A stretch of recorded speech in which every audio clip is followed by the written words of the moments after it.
BJP 5వ జాబితాను విడుదల చేసింది. 107 మందితో 5వ జాబితా విడుదల చేసింది బీజేపీ. 5వ జాబితాలో ఏపీకి సంబంధించిన ఎంపీ అభ్యర్థులను కూడా ప్రకటించింది బీజేపీ. అరకు నుంచి కొత్తపల్లి గీత, అలాగే అనకాపల్లి నుంచి సీఎం రమేష్ పేర్లు ప్రస్తుతం మనం చూస్తూ ఉన్నాం.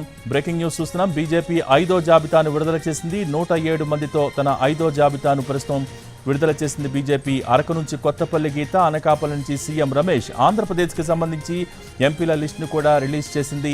దాంట్లో అరకు నుంచి కొత్తపల్లి గీత, అనకాపల్లి నుంచి సీఎం రమేష్ పేర్లు ఖరారు చేశారు. మొత్తం 107 మందితో తన 5వ జాబితాను విడుదల చేసింది బీజేపీ. 5వ జాబితాలో ఏపీ ఎంపీ అభ్యర్థులకు సంబంధించి కొన్ని ప్రకటనలు చేసింది బీజేపీ. అరకు నుంచి కొత్తపల్లి గీత, అలాగే అనకాపల్లి నుంచి సీఎం రమేష్ పేర్లు ఖరారు చేశారు.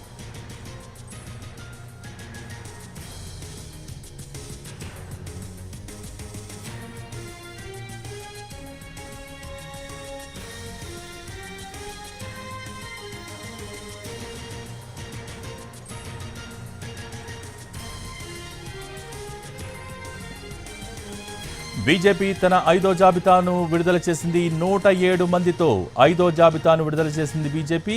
5వ జాబితాలో ఏపీ ఎంపీ అభ్యర్థులకు సంబంధించి ప్రకటించింది బీజేపీ. రాజమండ్రి నుంచి పురంధేశ్వరి, అరకు నుంచి కొత్తపల్లి గీత, అనకాపల్లి నుంచి సీఎం రమేష్ పేర్లు ఖరారు చేశారు. అలాగే నరసాపురం నుంచి భూపతిరాజు శ్రీనివాస్ వర్మ, తిరుపతి నుంచి వరప్రసాదరావు, అలాగే రాజంపేట నుంచి కిరణ్ కుమార్ను బరిలోకి దింపుతోంది బీజేపీ.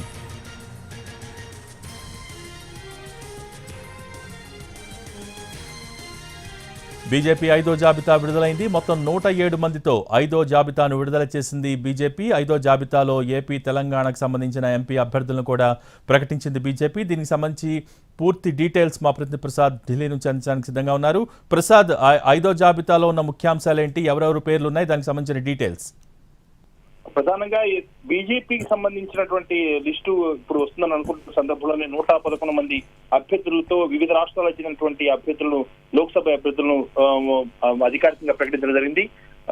వెస్ట్ బెంగాల్, అదేవిధంగా ఉత్తరప్రదేశ్, తెలంగాణ, సిక్కిము, రాజస్థాన్, దాంతో పాటు ఒరిస్సా, మిజోరము, మహారాష్ట్ర, కేరళ, కర్ణాటక, జార్ఖండ్, హిమాచల్ ప్రదేశ్, హర్యానా, గుజరాత్, గోవా, అనేక రాష్ట్రాలకు చెందినటువంటి అభ్యర్థులను, బీహారు, ఆంధ్రప్రదేశ్ సంబంధించి ముందుగా అనుకుంటున్నట్టుగానే 6 లోక్సభ స్థానాల్లో పోటీ చేసేందుకు బీజేపీ, జనసేన, టీడీపీల మధ్య ఒక సయోధ్య కుదిరింది, అంగీకారం ఉంది. ఆ మేరకు 6 స్థానాలకు సంబంధించి ఒకేసారి బీజేపీ అభ్యర్థులను అధికారికంగా ప్రకటించడం జరిగింది. ముందస్తుగా మనం అనుకుంటున్నట్టుగానే అరకు నుంచి కొత్తపల్లి గీత, అనకాపల్లి నుంచి సీఎం రమేష్, రాజమండ్రి నుంచి బీజేపీ రాష్ట్ర అధ్యక్షురాలు డి పురంధేశ్వరి, అదేవిధంగా భూపతిరాజు శ్రీనివాస్ వర్మ నరసాపురం స్థానం సంబంధించి అనేకమైనటువంటి పేర్లు పరిశీలనలోకి వచ్చాయి, అనేకటువంటి ఊహాగానాలు వచ్చాయి.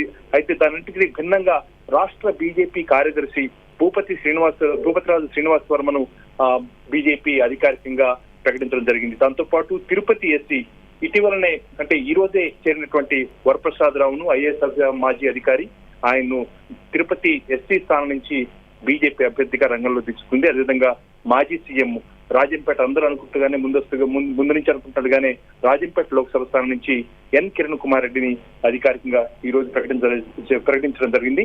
కాకపోతే తెలంగాణకు సంబంధించి 2 నియోజకవర్గాలు ఉన్నాయి, మిగిలిపోయాయి. వాటికి సంబంధించి వరంగల్ ఎస్సీ స్థానం నుంచి ఆరూరి రమేష్ ను, ఖమ్మం నుంచి తండ్ర వినోద్ రావును అభ్యర్థులుగా బీజేపీ ప్రకటించడం జరిగింది. దీంతో 5వ జాబితాలో మొత్తం 111 మంది అభ్యర్థులను బీజేపీ అధికారికంగా ప్రకటించడం జరిగింది. పూర్తి స్థాయిలో లోక్సభ ఎన్నికలు గాను బీజేపీ సమాయత్తం అవ్వాలి, అందుకని ముందస్తుగానే అభ్యర్థులను కూడా ఖరారు చేసుకోవాలని చెప్పి చకచక అభ్యర్థుల యొక్క ఖరారు ప్రక్రియను వేగవంతం చేసింది. ఆ మేరకు 5వ జాబితా కూడా సిద్ధమై ఆ మేరకు ప్రకటించడం జరిగింది. మరొక 2 రోజుల్లో 6వ జాబితాతో పూర్తిగా బీజేపీ తన అభ్యర్థుల ఎంపిక ప్రక్రియ ఖరారు చేసే ఎంపిక ప్రక్రియను పూర్తి చేసే అవకాశాలుగా తెలుస్తుంది. ఆంధ్రప్రదేశ్ సంబంధించి 6 స్థానాలకు సంబంధించి అభ్యర్థులు ఖరారు కావటమే ముందస్తుగా అనుకుంటున్నట్టుగానే 6 స్థానాలకు సంబంధించి 6 అభ్యర్థులను కూడా ప్రకటించడం జరిగింది. Thank you Prasad.